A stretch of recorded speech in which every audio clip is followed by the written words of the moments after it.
नमस्कार बच्चों। ये आपकी वर्कशीट है 41। कक्षा है आपकी 10। दिनांक है आज की 7 अक्टूबर 2020। उपविषय है पठित काव्यांश और यह काव्यांश जो है आपका कन्यादान कविता से लिया गया है। इसके बाद हम अपनी वर्कशीट देखेंगे बच्चे। यह है आपकी वर्कशीट 41। कार्यपत्रक का मतलब होता है वर्कशीट। ये आपकी दिनांक है 7 अक्टूबर 2020। ये आपके यहाँ पर कविता का नाम लिखा है। यहाँ आप अपना नाम लिखेंगे, यह कक्षा अध्यापक का नाम लिखेंगे। ये आपका जो दूसरा भाग है, इसका पहला भाग आप पढ़ चुके हैं, जब माँ बच्चे को विदा करती है, बेटी को विदा करती है और उसे अपनी आखिरी पूंजी समझती है। ये उसी का कविता का सेकंड पैराग्राफ है। यहाँ जो पीले रंग से आपको शब्द दिखाई दे रहे हैं, यहाँ उनके अर्थ दिए गए हैं। ये पूरी इन पंक्तियों का भावार्थ है। यहाँ पर आपको 4 प्रश्न और 1 गतिविधि दी गई है, जो अभी हम बाद में करेंगे। अब हम पढ़ेंगे बेटा इसका द्वितीय भाग। इसके कवि हैं ऋतुराज, और पहले हम इसके शब्दों का अर्थ देखेंगे। रीझना, रीझना का अर्थ है मन ही मन प्रसन्न होना। आभूषण, आभूषण का मतलब है गहना। शाब्दिक मतलब शब्दों का। भ्रम मतलब धोखा। तो यहाँ पर इन शब्दों का अर्थ दिया गया है। उसके बाद हम एक कविता की पंक्तियां पढ़ेंगे। माँ ने कहा पानी में झांक कर अपने चेहरे पर मत रीझना। अब यहाँ क्या कहना चाह रही है माँ? कवि कहता है, प्रस्तुत पंक्तियों में कवि ऋतुराज ने उस माँ का वर्णन किया है जो विदाई के समय अपनी बेटी को नसीहत दे रही है कि उसे ससुराल में किस तरह रहना है और किस तरह नहीं, जैसा कि हर माँ विदाई के समय अपनी बेटी को समझाती है। सबसे पहले माँ अपनी बेटी को बोलती है कि अपनी सुंदरता पर कभी मत इतराना। रीझना का मतलब होता है अपने आप को देखकर प्रसन्न होना कि मैं कितनी सुंदर हूँ। अब कारण बताता है कभी आगे, क्योंकि सांसारिक जीवन को सही तरह से चलाने के लिए सुंदरता से ज्यादा हमारे गुण काम आते हैं। कि खाली जैसे अगर किसी को कोई बहुत सुंदर हो, परिवार परिवार में मान लो कोई वधू आई है, कोई बहू आई है, वो बहुत सुंदर हो लेकिन उसको घर को संभालना ना आता हो, तो थोड़े दिन तो वो अच्छी लगेगी सबको, लेकिन जब घर संभालने की बारी आएगी थोड़े समय के बाद, जब वो गृहस्थी में प्रवेश करेगी अपने, और वो घर को संभाल नहीं पाएगी, तो सबको उसकी सुंदरता नहीं दिखाई देगी। फिर ये दिखाई देगा कि उसके अंदर घर संभालने का गुण नहीं है। तो इसलिए सुंदरता से ज्यादा हमारे गुण काम आते हैं। अब उसके बाद आगे पंक्ति है, आग रोटियां सेकने के लिए है, जलने के लिए नहीं। ये बहुत इंपॉर्टेंट लाइन है बेटा, इसका आशय वगैरह भी पूछने के लिए आता है कि इस लाइनों का मतलब क्या है। तो यहाँ समझिए, फिर माँ अपनी बेटी को कहती है कि आग रोटियां पकाने के लिए होती है, ना कि जलने के लिए। अर्थात वह अपनी बेटी को यह कहना चाह रही है कि अपनी जिम्मेदारियों को अवश्य निभाना, यानी कि सारा काम संभालना, घर को संभालना, परंतु किसी अत्याचार को मत सहना। यानी कि कोई तुम्हारे ऊपर अत्याचार करे, तुम्हारे साथ बुरा सलूक करे, आपके सब सही करने के बाद भी, तो उसको सहना मत। अगली लाइन है, वस्त्र और आभूषण शाब्दिक भ्रमों की तरह बंधन है स्त्री जीवन के। अब वस्त्र और आभूषण की बात कर रही है। उसके बाद माँ कहती है कि वस्त्र आभूषण के मोह में कभी न पड़ना। यह केवल एक बंधन है जिसमें कभी भी नहीं बंधना चाहिए। इसके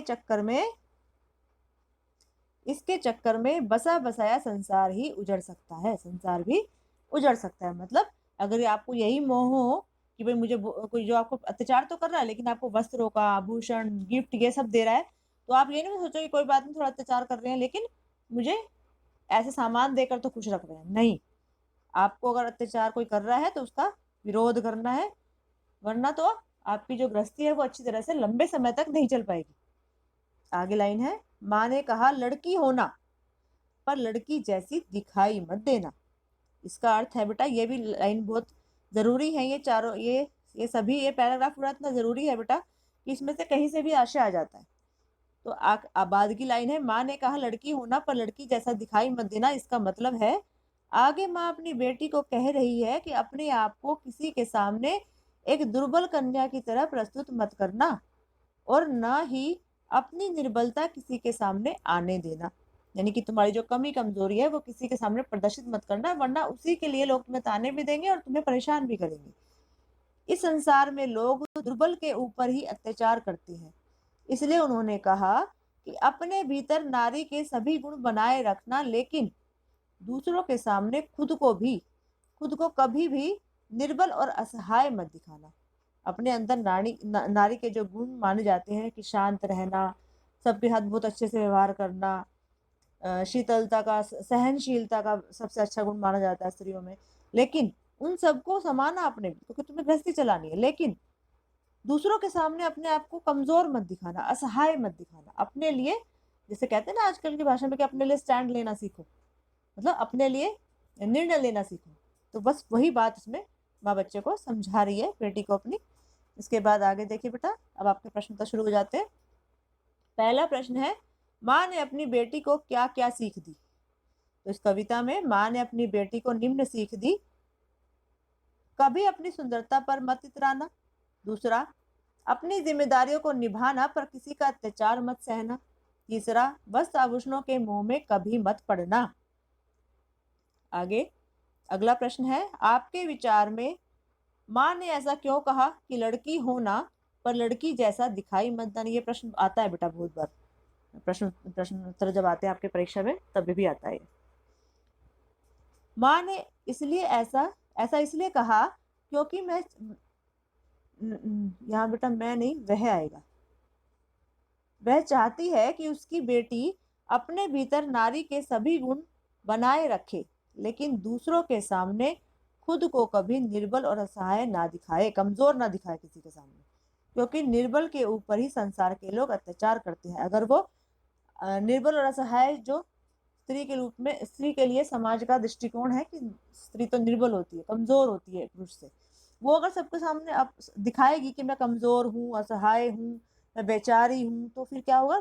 लोग और अत्याचार करेंगे उसके ऊपर, उसको और परेशान करेंगे। तो माँ इसके लिए मना कर रही है कि ऐसा दिखाना मत।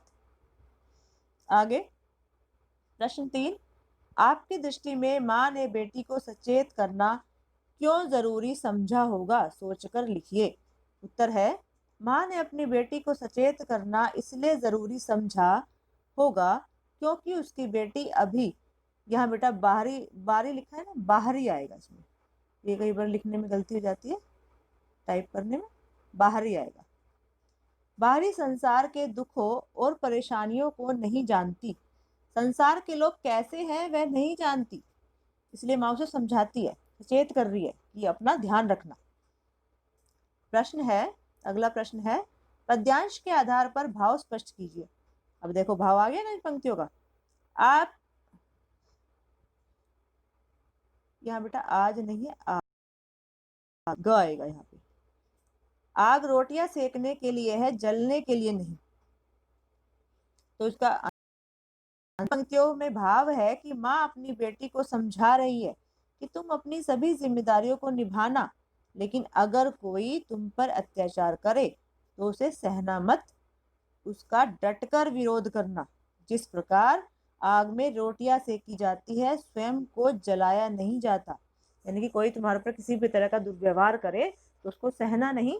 अगर तुम्हारी गलती नहीं है, गलती हो भी तो उसको उस तरीके से हैंडल करना कि कोई तुम्हारे ऊपर अत्याचार कर ही ना पाए। अंतिम प्रश्न है ये आपका, गतिविधि है। कल्पना कीजिए कि यदि आप लड़की की माँ होते तो विवाह के समय लड़की को आप क्या क्या सीख देते? यदि मैं माँ होती तो विवाह के समय लड़की को निम्न सीख देती। अपने से बड़ों का सम्मान करना, पहला ये हो गया। दूसरा है, छोटों के साथ प्रेम पूर्ण व्यवहार करना, इन छोटों को प्यार से संभालना। तीसरा, अपनी सभी जिम्मेदारियों को निभाना, जो परिवार में आपकी जिम्मेदारियां हैं गृहस्थी को चलाने के लिए, वो सभी निभाना। अपने गुणों को बनाए रखना पर निर्बल नहीं बनना। अपने गुण जो स्त्रियों के गुण माने जाते हैं, सहनशीलता, सबसे घर को संभालना, सबसे प्रेम से रहना, बड़ों का आदर करना, ये सब गुण माने जाते हैं एक स्त्री के अंदर। कि एक स्त्री घर को स्वर्ग बनाती है तो उन्हीं गुणों के आधार पर कहा जाता है। तो उनको बनाए रखना, लेकिन अपने आप को कमजोर नहीं दिखाना, कमजोर नहीं बनना। अगर कोई तुम्हारे साथ गलत व्यवहार करे तो डरना नहीं, उसका डटकर विरोध करना। ये प्रश्न समाप्त हो गए बेटा आपके। इसी के साथ ही मैं आप सबका धन्यवाद करती हूँ इस वीडियो को देखने के लिए, और उम्मीद करती हूँ कि इस वीडियो को देखकर आपको पूरी कविता, उसकी व्याख्या और प्रश्नोत्तर अच्छे से समझ में आ गए होंगे। आप सभी बच्चों को मैं विशेष रूप से हिदायत देना चाहती हूँ कि आप सभी यहीं से देखकर अपना काम करेंगे और कहीं से भी नहीं। अगर आपने कहीं और से देखकर अपना काम किया तो मैं उसके अंक बेटा आपको उतने अच्छे तरीके से नहीं दे पाऊंगी, क्योंकि कई बच्चों ने जो पिछला काम किया कहीं और से, वो बेटा प्रश्न के उत्तर आपके अधूरे थे। अधूरे होने की वजह से मैं आपको पूरे अंक नहीं दे पाऊंगी। इसलिए इस बात का आप विशेष ध्यान रखें और यहीं से देखकर काम करें। अच्छा बच्चों।